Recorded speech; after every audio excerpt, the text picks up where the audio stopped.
안녕하십니까. 홍승철 TV입니다. 이 채널에서는 직장인 여러분의 능력 성장을 돕는 프로그램을 진행합니다. 오늘은 능력을 3단계로 분류해 보겠습니다. 한마디로 능력이라고 하면 손에 잘 잡히지 않고 구체적이지 않으니까 일단 3단계라도, 세 가지로라도 구분을 해 보겠다는 말입니다. 첫 번째 단계에서 기초 능력이 있습니다. 기초 능력이라는 것은 맨 아래 단계의 능력이라도 할 수 있지만, 또 바꿔 말하면 어떤 일을 하든지 또 무슨 사업이 있든지 두루두루 소요되는 능력입니다. 두루두루 쓰이니까 범용의 능력이라고도 할 수 있죠. 기초 능력은 범용 능력입니다. 가장 쓰임새가 많은 능력이라는 뜻이죠. 다음으로는 중간 단계의 능력이 있을 수 있습니다. 중간 단계의 능력은 다시 두 가지로 나눌 수 있는데, 어, 하나는 사업별 능력입니다.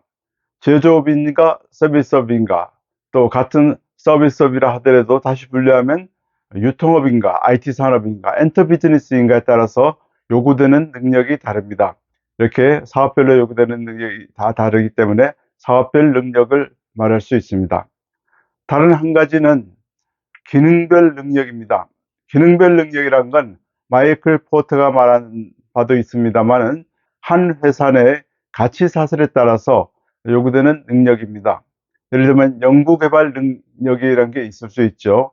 그런가 하면 제조, 영업과 같은 직접 부문에서 요구되는 능력도 있을 수 있습니다. 또 한편으로는 인사나 회계 같은 간접 부문에서 필요로 하는 능력이 있을 수 있습니다. 지금까지 말씀드린 가치사슬 단계별로 다 다른 능력이 요구되죠. 그래서 기능별 능력이 있습니다.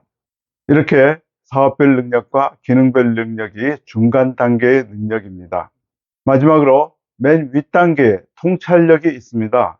통찰력이라는 것은 한마디로 말하면, 또는 간단히 말하면 척 보아서 아는 능력입니다.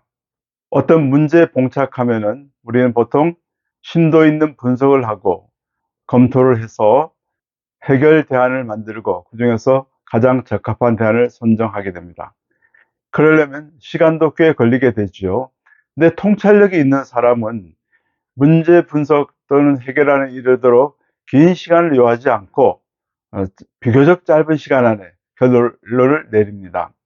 의사결정을 할 때도 마찬가지죠. 많은 검토를 거쳐서 의사결정을 하는 것이 아니라 척 보고서도 상당히 빠른 시간 안에 올바른 의사결정을 할 수 있는 능력이 있게 됩니다. 이것이 통찰력입니다. 능력에는 세 가지가 있다. 기초 능력 또는 범용의 능력이 있고, 또 중간 단계의 능력으로서 사업별 능력과 기능별 능력이 있다고 했고, 맨 윗단계로서 통찰력이 있다고 세 가지 능력을 말씀드렸습니다. 이 3단계의 능력은 조직의 계층과도 관련이 깊습니다. 신입사원이라고 하면 다른 능력은 별로 가진 것이 없고 기초 능력, 즉 범용의 능력의 일부만을 가지고 있는 정도죠. 그러면서 회사 생활을 겪어나가면서 경험이 쌓이면서 또 직무를 수행하면서 기초 능력이 점점 늘게 됩니다.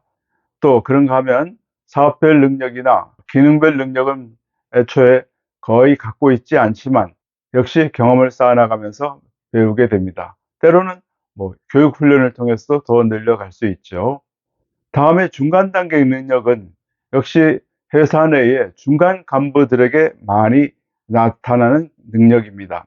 중간 간부라면 이미 입사해 가지고 상당한 경험을 가지고 있고 또 많은 지식도 갖추게 됩니다. 그래서 결국은 이 중간 단계의 능력, 즉 사업별 능력이나 기능별 능력이 꽃을 피울 때가 될 수 있죠. 대부분의 중간 단계 능력은 자기가 경험해 온 바는, 또는 자기가 근무해온 부서에서는 최고의 능력을 발휘할 때가 됩니다. 다음으로 3단계 통찰력은 경영진에게서 많이 발현되는 능력입니다. 경영진은 기초 능력은 말할 것 없고 중간 단계의 능력도 그동안의 경험과 경륜을 통해서 이미 굉장히 높은 수준에 있습니다.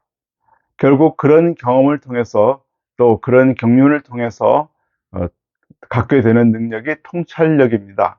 아까도 말했듯이 척 봐서 아는 능력이죠. 또는 빠른 시간 안에 결론을 내릴 수 있는 능력이죠. 예, 이런 것은 경영진에게서 발현되는 능력입니다. 이제 3단계의 능력을 말씀드렸으니 이 채널에서는 앞으로 기초 능력을 중심으로 말씀드리겠습니다.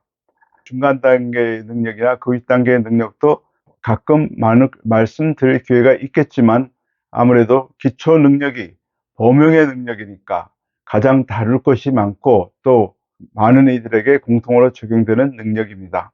그래서 기초 능력을 중심으로 다루겠습니다. 오늘은 능력의 3단계로 구분해 보았습니다. 홍승철 TV였습니다. 안녕히 계십시오.